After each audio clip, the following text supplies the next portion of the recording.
आज बघू आपण कोणताही वार न देता येणार प्रश्न. ठीक आहे,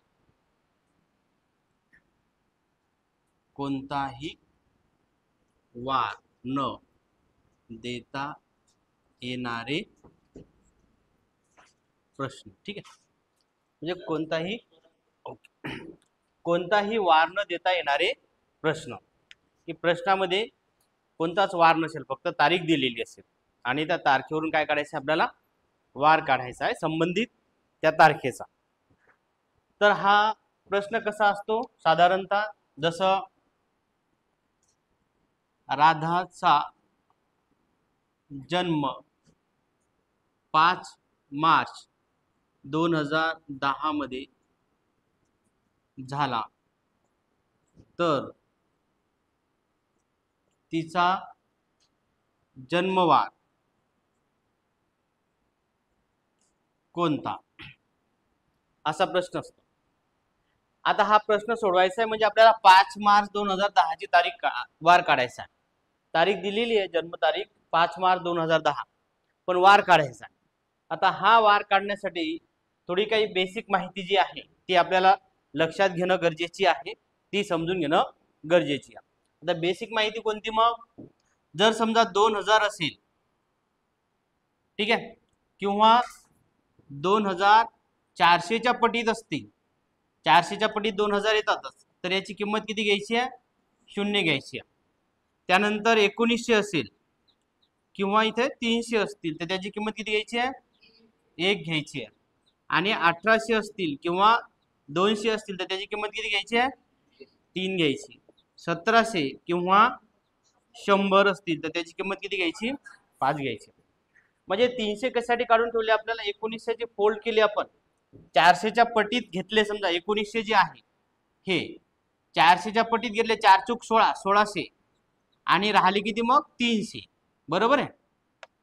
तर 1600 400च्या पटीत त्याची 0 किंमत, आणि 300चा 1च घेतो आपण, म्हणून 1900 साठी पण डायरेक्ट आपण 1 घेऊ शकतो, आणि 0 आणि 1 किती होईल, 1च होईल.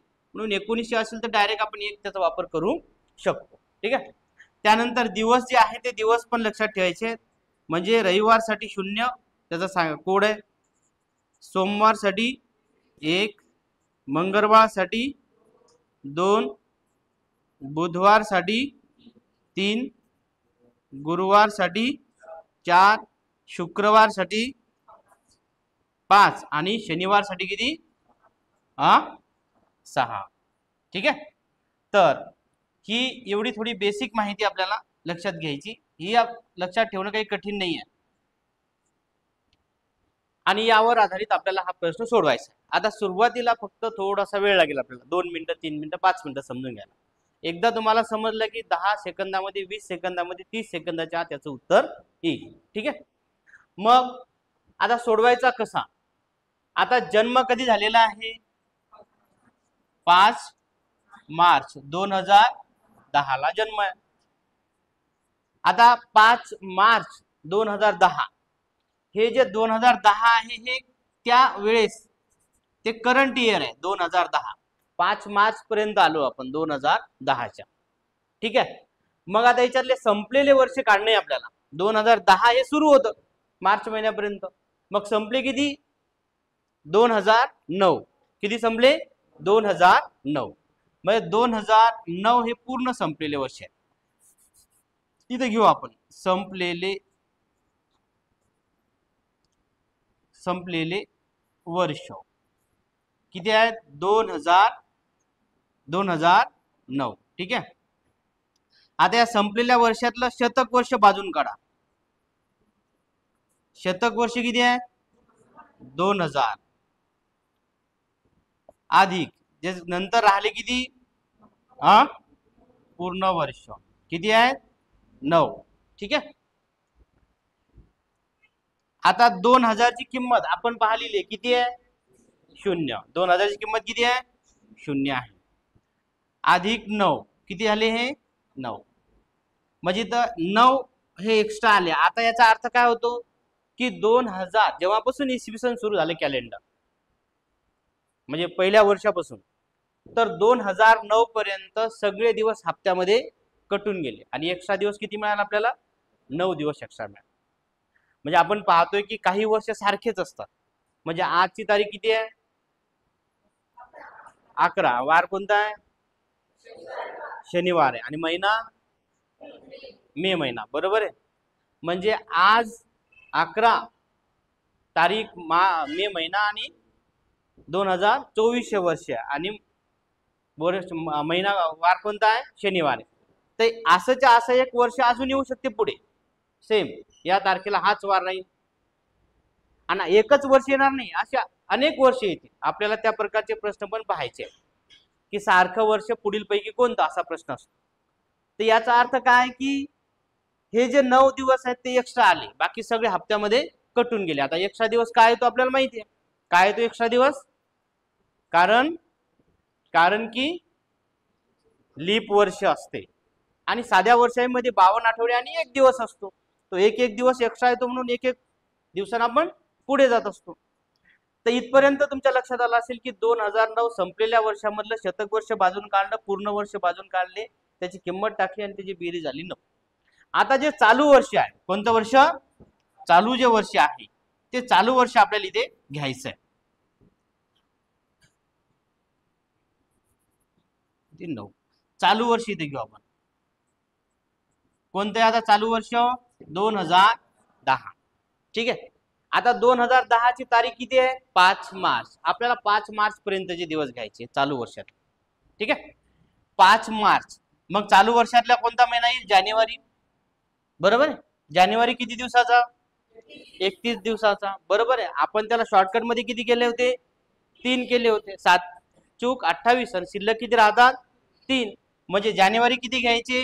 3. जानेवारी नंतर फेब्रुवारी. आता फेब्रुवारी बघायचा 2010 लीप वर्ष आहे का? नाही. म्हणजे 28 म्हणजे किती? 7 चूक 28. बाकी काही राहते का? नाही. म्हणजे काय घ्यायचं आपल्याला? 0. फेब्रुवारी नंतर कोणता? मार्च, बरोबर आहे. मार्च 5 तारखेपर्यंत पूर्ण घ्यायचे का दिवस? नाही, तो महिना तारखेपर्यंत. किती तारीख? 5. 3 5 किती? 8. हे चालू वर्षातले 8 एक्स्ट्रा दिवस मिळाले आपल्याला आणि 2009 पर्यंतचे किती? 9 दिवस मिळाले. ठीक आहे. आता एक थोडं इथं लक्षात घ्यायचं आहे की या पूर्ण वर्षातले हे 9 होते, परंतु या 9 वर्षामध्ये लीप वर्ष किती आणि साधे वर्ष किती हे काढावं लागतं. आता या 9 वर्षात लीप वर्ष किती? लीप वर्ष किती? 2 वर्ष ना. 4 दोन्ही 8. 9 ला जर आपण 4 न भागलं, 9 ला किती भागलं आपण? 4 दोन्ही किती? 8. ठीक आहे. तर किती राहतो? 1. म्हणजे किती लीप वर्ष आले? 2. हे 2 इथे पण आपल्याला ऍड करायचे 2 दिवस एक्स्ट्रा. म्हणजे या ठिकाणी किती येईल? 11. किती येईल? 11. म्हणजे आता हे 11 दिवस आणि हे चालू वर्षातले किती? 8 दिवस. याची करा बेरीज. 11 अधिक 8 किती येते? 19. आता 19 ला 7 न भागा. 7 दोन्ही राहिले किती? 5. आता या 5 ची किंमत आपल्याला पुढे नाही जायचंय, मागे नाही जायचं, कारण पुढे जायला वारच दिलेला नाही. म्हणून 5 ची किंमत इकडे किती आहे? शुक्रवार. म्हणजे त्या दिवशी कोणता वार असेल? शुक्रवार असेल. कोणता वार असेल? शुक्रवार असेल. ठीक आहे. लक्षात आलं तुमच्या?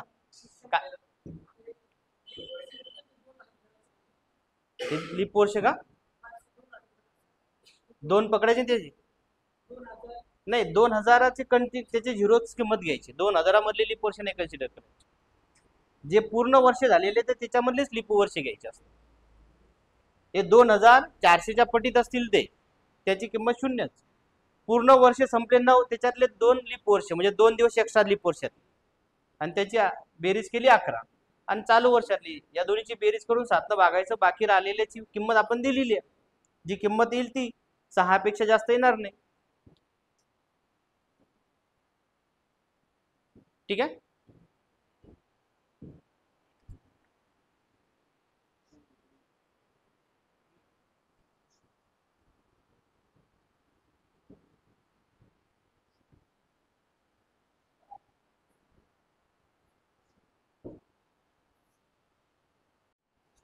एक प्रश्न अजून घेऊ आपण.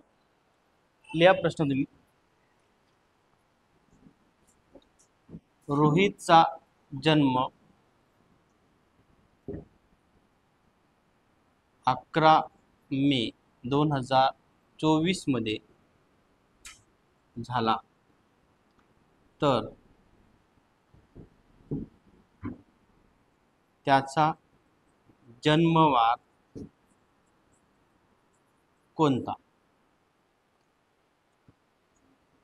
रोहितचा जन्म 11 मे 2024 मध्ये झाला तर त्याचा जन्मवार कोणता? ठीक आहे, आता तारीख आपण कोणती घेतली? 11 मे, आजचीच घेतली ना. तर आपल्याला आता यानुसार उत्तर येते की नाही इथेच कन्फर्म होऊन जाईल. ठीक आहे, आता जशी आपण सुरुवात केली होती तशीच. ठीक आहे, आधी समजून घेऊ आपण. पहिले काय करायचं आपल्याला? संपलेले वर्ष. ठीक आहे, काय करायचं? संपलेले वर्ष. किती आहेत संपलेले वर्ष?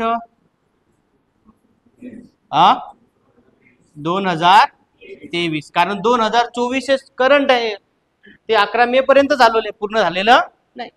म्हणजे 2023 हे संपलेले वर्ष आहेत, एवढे संपले.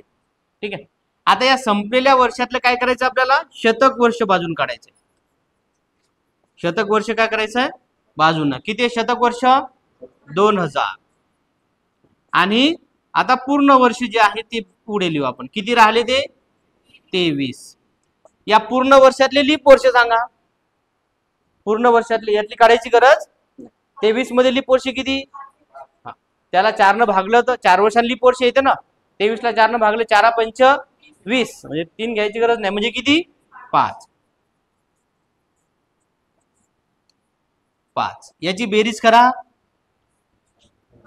23 आणि 5 28, एकदम सोपं. ठीक आहे, आता जे करंट इयर आहे 24, चालू वर्ष, या चालू वर्षातल्या चालू तारखेपर्यंत दिवस घ्यायचे आपल्याला. कोणते घ्या? जानेवारी पासून सुरुवात. बरोबर आहे, जानेवारी किती दिवसाचा? 31. पण 33 घ्यायचे का? किती घ्यायचे? 3. जानेवारी नंतर कोणता? फेब्रुवारी. आता 24 हे लीप वर्ष आहे का? लक्षात घ्यायचं आहे का? लीप वर्ष आहे. मग फेब्रुवारीचं किती? 1 कसा आला? 29. बरोबर, 29 ला आपण 7 न भागलं, 7 चूक 28, बाकी राहतो 1, म्हणून 1. फेब्रुवारी नंतर कोणता? मार्च. मार्च किती? 3. मार्च नंतर एप्रिल. एप्रिलचे किती? 2. मे. एप्रिल नंतर मे. मेचे किती? 11. बरोबर. ठीक आहे, आता 3 अधिक 1 4, 4 अधिक 3 7 अधिक 2 9, 9 आणि 11 20. 20 अधिक हे 28 किती होतील? 48. 48 भागीला किती? 7. करा मग. 48 भागीला 7, 7 7 49 होतात. 7 कम 42, राहिले किती? 6. 6 न पुढे मागे जायचं. 6 ची किंमत दिलेली आपल्याला किती आहे? शनिवार. आजचा वार कोणता आहे? शनिवारच आहे. म्हणजे आपलं उत्तर 11 मे 2024 ला शनिवार आहे, आणि तो बरोबर आहे. ठीक आहे,